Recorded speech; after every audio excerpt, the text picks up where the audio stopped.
उत्तर प्रदेश के मंत्रिमंडल का विस्तार होना था, जो मच अवेटेड था, वो अब से कुछ ही देर पहले हो गया है। 6 नाम सामने आए थे जो लगातार चर्चा में चल रहे थे। कयास तो हालांकि कई नामों पर थे, लेकिन कल से जो है 6 नामों पर चर्चा हो रही थी और उन 6 नामों में जो बड़े नाम थे वो एक बार फिर से सामने आए। अगर बात करें हम कृष्णा पासवान, उनको शपथ दिलवाई गई है। मनोज पांडे, कैलाश राजपूत, सोमेंद्र तोमर, अजीत पाल सिंह, भूपेंद्र सिंह चौधरी, सुरेंद्र दिलेर, हंसराज विश्वकर्मा, ये तमाम चेहरे हैं जिन्हें शपथ दिलवाई गई है। ये तस्वीरें भी आप देख रहे हैं। अब से कुछ ही मिनट पहले जो है शपथ ग्रहण समारोह हुआ है। उत्तर प्रदेश में कैबिनेट का विस्तार होना था। कई महीनों से इस पर लगातार मंथन चल रहा था और हमारे साथ नरेंद्र आहूजा विवेक जी जुड़ रहे हैं। बहुत बहुत स्वागत है सर आपका। सबसे पहले फर्स्ट रिएक्शन जानना चाहूंगी, इन नामों के ऊपर 2 को प्रमोशन मिला है और 6 को नए कैबिनेट में जगह दी गई है, कैसे देखते हैं आप? जी बिल्कुल, ये मुझे लगता है कि आने वाले चुनावी रण का समीकरण साधने का एक प्रयास है। और निश्चित रूप से अखिलेश जो पीडीए का एक समीकरण लेकर के चलते हैं, उनके पीडीए में तो पिछड़ा, दलित और अल्पसंख्यक आता है, लेकिन यहाँ शायद पिछड़ा, दलित और आदिवासी को रखने का प्रयास किया गया है। यानी कि बिल्कुल भी भारतीय जनता पार्टी इस बात का कोई भी चांस नहीं लेना चाहती कि जिस प्रकार से पिछली बार पीडीए के नाम पर अखिलेश और कांग्रेस के गठबंधन ने उत्तर प्रदेश में कहीं ना कहीं, लोकसभा चुनावों की मैं विशेष रूप से बात कर रहा हूं, कहीं ना कहीं भारतीय जनता पार्टी को चोट पहुंचाई थी और उनका हिंदुत्व कार्ड कहीं ना कहीं जातिगत कबीलों में बढ़ता हुआ दिखाई दिया था और हिंदुओं को जातियों में बांट करके और उनका वोट लेकर के निश्चित रूप से भारतीय जनता पार्टी को वोट की चोट दी गई थी। इस बार लगता है कि इस मंत्रिमंडल विस्तार में जहां 2 मंत्रियों के प्रमोशन की बात हुई और 6 नए मंत्री शामिल किए गए हैं, वह जातिगत समीकरण को पीडीए की काट के रूप में हम देख रहे हैं। जी, अब पीडीए की कार्ड के तौर पर तो हम देख रहे हैं, लेकिन जातिगत समीकरण जो है वो साधे गए हैं। इन्हें कैसे देखते हैं कि क्या वजह आप मानते हैं कि आने वाले चुनावों में जो है किस तरह का समीकरण रहेगा आगे? क्योंकि अगर हम पिछले चुनावों को कंपेयर करते हैं पिछले उससे पहले वाले चुनावों में, तो आप देखेंगे कहीं ना कहीं जो सीटों का नुकसान हुआ था, लोकसभा चुनाव की भी बात करते उत्तर प्रदेश में काफी नुकसान हुआ था। समाजवादी पार्टी जो है वो भी जो कड़ी टक्कर दे रही थी लोकसभा के चुनावों में, लेकिन उसके बाद कहीं ना कहीं एक बड़ा मंथन चला है और उसके बाद तमाम चीजें पलटी गई हैं। बिल्कुल, निश्चित रूप से एक बड़ा मंथन चला है और उसमें एक विशेष बात का ध्यान रखेंगे कि बंगाल चुनाव के नतीजों से बम भारतीय जनता पार्टी निश्चित रूप से इस बार भी हिंदुत्व के कार्ड को पूरी तरह से चलेगी और इस हिंदुत्व के कार्ड में वो किसी भी प्रकार से हिंदुओं को जातिगत कबीलों में नहीं बंटने देगी और जातिगत कबीलों में बांट करके कुछ छोटी छोटी जातियां जिनका अपना स्थानीय प्रभाव है, वह दूसरे दलों की तरफ ना चली जाए या विपक्ष की तरफ आकृष्ट ना हो जाए, इस बात का ध्यान में रखते हुए आप देखेंगे कि जहां जातिगत समीकरण को साधने का प्रयास है, वहीं छोटी छोटी जातियों की जो इच्छाएं रहती हैं, अपेक्षाएं रहती हैं, उन्हें भी पूरा करने का एक प्रयास है। और साथ ही साथ आप देखेंगे कि जैसे वाराणसी के जिला भाजपा अध्यक्ष को स्थान मिला, भूपेंद्र चौधरी को मिला, मनोज पांडे को मिला, कृष्णा पासवान को मिला, हंसराज विश्वकर्मा को मिला, सुरेंद्र दिलेर को मिला, कैलाश राजपूत को मिला, सोमेंद्र तोमर को मिला और अजीत पाल को मिला। इन सभी को स्थान मिलने से एक बात तय होती है कि अब उत्तर प्रदेश के सभी स्थानों का पूरा प्रतिनिधित्व देने का योगी मंत्रिमंडल में प्रयास किया गया है और उन छोटी छोटी जातियों को जिनका अपना एक छोटे छोटे स्थानों में प्रभाव है, उन्हें साथ लेने का एक प्रयास किया गया है। और ये पूरी कोशिश है कि हिंदू किसी भी प्रकार से इन जातिगत कबीलों में ना बटे। उनकी यदि कोई छोटी मोटी अपेक्षाएं हैं, इच्छाएं हैं, तो उन्हें इस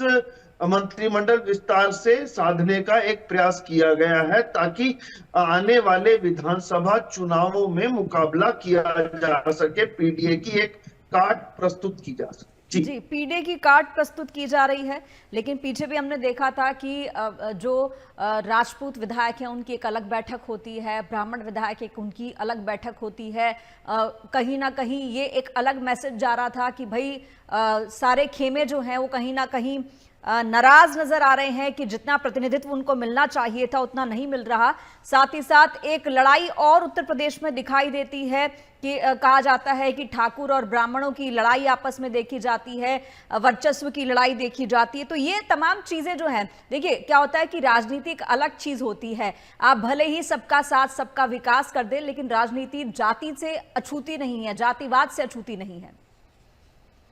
ये बिल्कुल ठीक है कि राजनीति जातिवाद से अछूती नहीं है, लेकिन मैंने इसीलिए बंगाल चुनावों का विशेष रूप से जिक्र किया और असम चुनाव का भी मैं जिक्र करना चाहता हूं, क्योंकि असम चुनाव में भी मुस्लिम तुष्टीकरण जो पहले था, उस मुस्लिम तुष्टीकरण के विरुद्ध अब मैं देख रहा हूं कि हिंदू एकजुट हो गया। ऐसे ही बंगाल में भी, चाहे वो भद्र पुरुष हो, चाहे वो अन्य जातियों के बंगाली हो, चाहे वो किसी भी बाहर से आए हुए बंगाल में बस गए हिंदू हो, लेकिन इस समय ममता को यदि मुसलमानों ने एक मुश्त वोट दिया, तो वहीं ममता के विरुद्ध हिंदुओं ने भी एकजुट होकर के भारतीय जनता पार्टी को मतदान किया। ठीक इसी प्रकार यहां उत्तर प्रदेश में भी होने जा रहा है। अब हिंदू एक बंद मुट्ठी की तरह मुझे लगता है कि दिखाई देने वाला है। वो इन जातिगत कबीलों में नहीं बटेगा, और जातिगत कबीलों में ना बटे इसीलिए छोटी छोटी जातियों की